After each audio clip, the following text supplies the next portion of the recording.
The distant past comes back to haunt Araragi and Shinobu in an extremely dangerous way in part 2 of Owarimonogatari, this one by Nisioisin with artwork by VOFAN. It's released officially in English by Vertical, and the translation is by Ransom. If you want to pick up your own copy of this one, I'll have links in the description down below. In Owarimonogatari Part 1, we have a figure from Araragi's past returning, and it forces Araragi to take a look at himself and to kind of face the demons that he's pushed into the darker recesses of his mind, and to accept that in a lot of ways it was those experiences that made him the person that he is.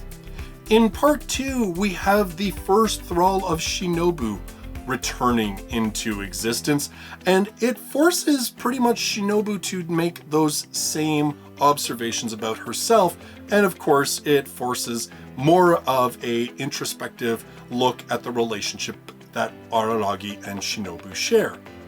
As it turns out, the term immortality when applied to vampires is a pretty legit thing. There's not much of any way that you can truly destroy a vampire, apparently.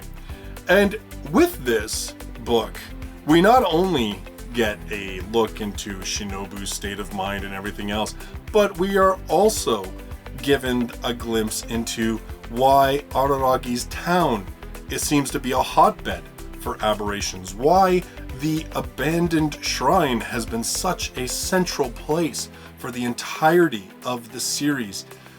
Again, in the same way that Owari Part 1 gave us an idea of how Araragi came to be, Part 2 is now giving us an idea of how this town, how this whole series came to be.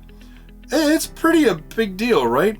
And again, this one is a time skip backwards. We're cleaning up that mystery of what were Araragi and Shinobu doing during Neko Monogatari White.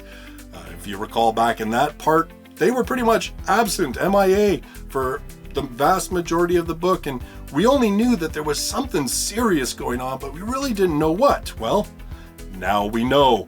And again, it feels like, aside from Nisioisin's habit of just kind of bouncing back and forth, and the fact that it feels like he's just teasing us because we still are waiting to have a resolution for the massive cliffhanger of Koyomi Monogatari, it does kind of make sense that this again is stuff that we're not really learning until the series is almost over. Yes, I know this isn't really the end because Nisioisin couldn't resist coming back to the series, but we haven't heard anything about that getting licensed at this point, so we're going to have to kind of treat this end as he first intended it, as the actual end. This volume also receives the return of Kanbaru, and I must admit that after part 1 seemed like it avoided a lot of the banter that this series has been famous for, Kanbaru brings it back in spades. And I mean, honestly, it wouldn't be a Monogatari volume that has her featured without that kind of thing, but I also sort of feel like this is Nisioisin saying, well, I might not get to write her and Araragi having a private conversation again, so we're gonna go for it, man. There's gonna be all the innuendos, there's gonna be all the uncomfortable bits that we are usually having. We're gonna have Araragi having to try his best to get her to simmer the hell down. And of course we will continue to question, does she actually mean any of it, or is it all just poking the bear because she knows that Araragi will never take her up on it because he's just not only too good a guy, but also because he is truly in love with Senjo Gahara. Now the book does have a little bit more action, obviously. I mean, the thrall is coming for a fight, and a fight does actually happen. We sort of we witnessed the demise of the old abandoned cram school, which we only just learned about its remains in the past. Nope, this time we actually get to see it go up, and Araragi and Kanbaru actually happen to be inside of it at the time. So there's a little bit more action to this one, a little bit more mystery. Guyan is back in this one, which I kind of feel like this one is also setting up the events of Koyomi Monogatari, that end, that last bit of that was such a cliffhanger that Gaien sort of figured so prominently in. It kind of feels like this one is setting up the groundwork for that. That again, Nisioisin is working with events that happened in the past to explain how things are going to go down in the present. That's my feeling on this. Again, this book, just like part one, it really does feel like something that belongs in the end bits of this series, because it is tying up a lot of loose ends and potentially, as I said, getting us prepped with information we're going to need in order to get through the climax and kind of understand just what the hell is going on. All in all, I have found these Owarimonogatari volumes to date to be really emotionally satisfying, because it really does feel that this is looking very hard at the characters. Kanbaru, her involvement in this volume pretty much just seems to be as that stoic, impulsive, emotional figure. That person who really doesn't care about speaking her mind, even if it's dangerous.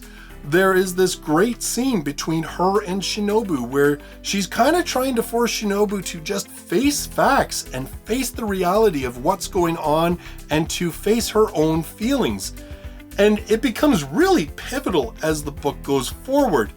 And I kind of like, it's funny because even Araragi at the end of the book is kind of questioning, like, why did Gaien really want me to bring Kanbaru along? Like, did she actually foresee this? Or did she, what was kind of going through her head? And did she actually know that Kanbaru would be this way with Shinobu, which would force Shinobu to act in a certain way? Again, it's just a lot of fun, this volume, and as I said, it's satisfying when you've read the whole series up to this point, because so many breadcrumbs that have trailed along have been answered. Like I said, we're getting that answer to what were Shinobu and Araragi up to in Neko Monogatari White. There's a lot of stuff being settled. And what I actually kind of found funny was, like, even the epilogue, it kind of writes it in a way where Araragi is telling this story to Ogi, and he kind of admits that there might be variations based on what have been told before, because sometimes we forget, or sometimes we lie, or sometimes we get mixed up, or, you know what I mean? It's almost like Nisioisin is covering his tracks, being like, yeah, I know if you guys go back and read all this stuff, you're gonna find things little blips that I might not have made clear, or that there's going to be irregularities in the timeline, whatever, It's because people are telling the story and people just don't tell it faithfully all the time. I found that pretty entertaining, and it's just like, it seems like just such a Nisioisin fourth wall thing to do, to be kind of like apologetic and just sort of say to the whole people that might actually call him out when this is all done. So overall, even though I wouldn't say I thought this one was as strong as part one, it was still a really enjoyable book, and as I said, has gone a long way to bringing sort of a conclusion to this series to date, and giving that sense of closure as we figure and find out all of the mysteries that we have been kind of lingering for this whole time. In this video, I want to say a special thanks to Bixlab.com, Drone205, Michaela Werner, Sean Zipperer, and Ariuf for their support on Patreon, as well as the support of all of my patrons who help to keep the channel running, as well as support all of my light novel projects online, such as the Light Novel Podcast and EnglishLightNovels.com.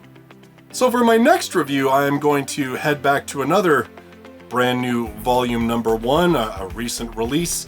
And yeah, we're doing the whole isekai thing again because, well, we do the isekai thing plenty in light novels, it seems. In any case, that'll be the yen-on release of The World's Finest Assassin Gets Reincarnated in Another World as an Aristocrat. yeah, well, we'll have some stuff to talk about with this one.